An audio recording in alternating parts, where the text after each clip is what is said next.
il nostro progetto, il progetto Carlotta, nasce dall'esperienza e dalla passione dell'ingegnere Andrea Albrile, che ha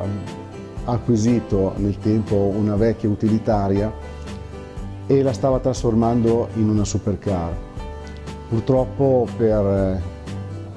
problemi non è riuscito a portare a termine questo progetto, che abbiamo fatto nostro e lo stiamo facendo diventare un progetto di natura solidale, quindi a sostegno della ricerca e di chi effettua le cure per le malattie neurodegenerative. Noi siamo molto grati al Museo Bonfanti Wimar, perché grazie al corso di restauro per auto d'epoca e grazie alla passione del personale ci ha permesso di avvicinarci in maniera molto professionale a questo progetto e ci permette di farci conoscere, di iniziare la nostra avventura,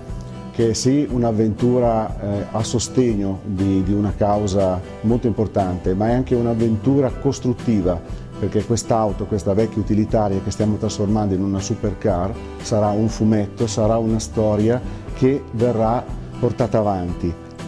Benissimo, quindi se volete seguirci nel nostro progetto, Progetto Carlotta,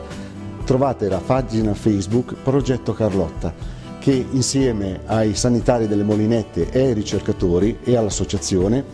ci permette di aiutare le persone che hanno avuto problemi e chi le sostiene. Quindi seguiteci, seguite l'evoluzione della nostra supercar in costruzione su Progetto Carlotta, pagina Facebook.